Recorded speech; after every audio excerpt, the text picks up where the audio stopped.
Hech kim tanqidlamasin desangiz, hech ish qilmang. Buni dini uchun, xalqi uchun, vatani uchun ish qilgan va bu yo'lda kuchining boricha tirishchanlik ko'rsatgan, ondan nahaq tanqidlarga uchragan har qanday odam tushunadi. Lekin ular to'xtab qolmaydi.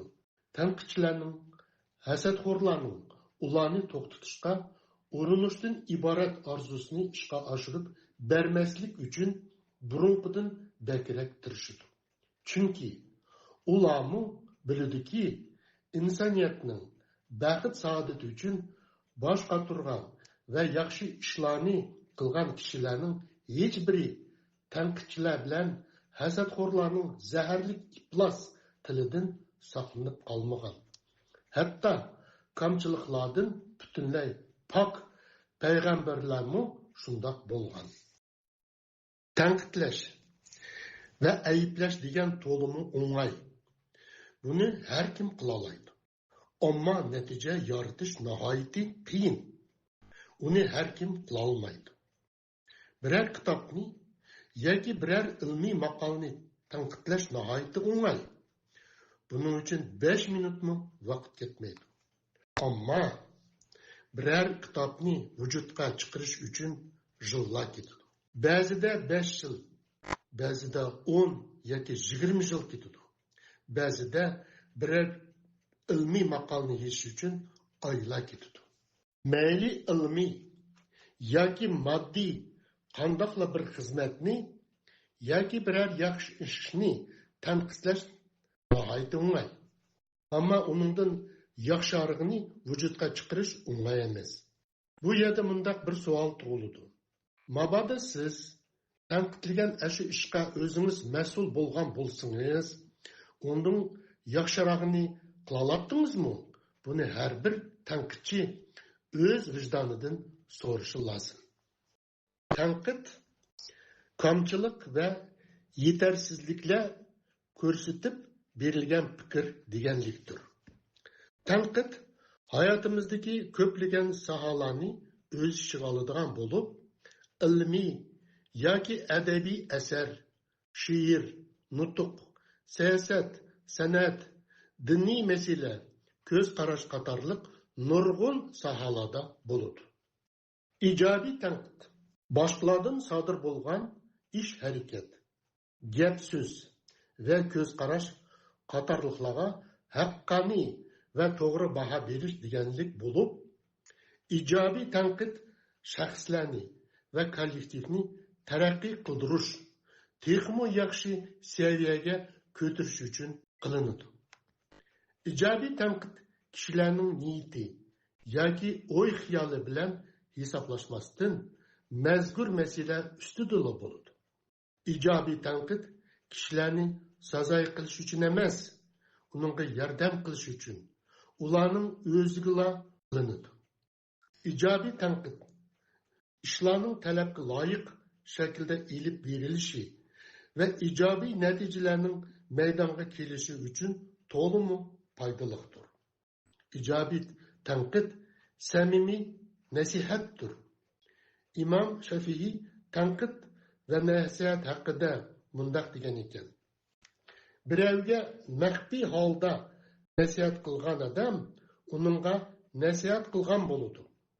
Birovga kishilarning oldida nasihat qilgan odam uni so'kkan va uni tushargan bo'ladi.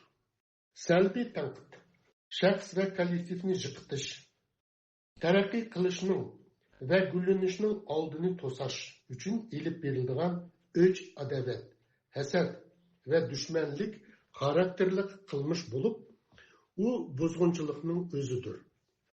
Salbiy tanqidchilar odatda boshqalardan kamchilik izlash, ularning xatoliklarini tepib chiqish uchun barcha iqtidorini va aqliy kuchini ishlatadi. Ular natija qozongan shaxslar yoki jamoatlarni ayblashda, ularning ijobiy taraflarini kuchining yetishicha yugaydi. Kamchiliklarni va xatoliklarni bo'lsa ko'p turib ko'rsatishga tirishdi. Salbiy tanqidchilikka turtki bo'ladigan omillar ko'pdir. Ammo eng oldinqisi hasad bo'lishi mumkin. Chunki hasad degan shundoq kuchli qo'zg'atqichi. U hasadxo'rning uyqusini qochiradi, ko'nglini azoblaydi. Hasadning o'ti uning yuragini kuydiradi. Birlarini g'ajab olmag'icha uning ko'ngli qat'iy aram topmaydi. Biror ishni qilishga kirishganingizda sizga qarshi tanqidchilar va hasadxo'rlar taraf-tarafdan yig'ib ketadi. Ularning til va tuhmatlari to'xtamaydi. Bu chog'da sizda yoki ishingizda davomlashtirish yoki to'xtab qilishdan iborat ikkala tanlash qolgan bo'ladi. Agar siz ikkinchisini tanlab to'xtab qolmoqchi bo'lsangiz, sizga tuvandikilarni tavsiya qilaman. Birinchi, hech xatolashmang va hemisham to'g'risini qiling. Ikkinchi, odam yo'q yerda yashang, hech kimga ko'rinmang. Uchinchisi, hayotda hech qanday bir ishning mas'uliyatini ustingizga olmang. To'rtinchisi, hamma odamni rozi qiladigan gaplarni qiladigan munofiqlikni o'rganing. Beshinchisi, irodangizdan voz kechib, boshqalarning xohishi bo'yicha ish ko'ring. Oltinchisi, yenglik yaratishdan voz keching va burunqilarning aqli bo'yicha mening. Yettinchi, tanqiddan saqlanish uchun hech narsa yozmang va so'zlamang. Siz yuqoriqilarni tanlagan taqdirdimi tanqidlardan saqlanib qolamsiz. Sakkizinchisi, agar javobingiz yo'q bo'lsa, insonlarni rozi qilish mumkin emas degan hikmatga qoyil bo'ling va yo'lingizdan hargiz qaytmang. İbret, tarix tanqidchilarning ismlarini xotirlamaydi. Hech qachon bir tanqidchining haykali tiklangan emas. Ikkinchi, tanqidni har kim qila oladi. Hatto dötlarning qo'lidan keladi. Uchinchi, tanqiddan qo'rqsangiz hech ish qilmang. Bu tarixning sizni qo'rqanchoq deb xotirlab qo'yishiga yetadi. Muhammad Yusufning Hayotingizni qadrlang kitobidan. Matnni o'qigan Abdukerim Imarov Abdumanap o'g'li.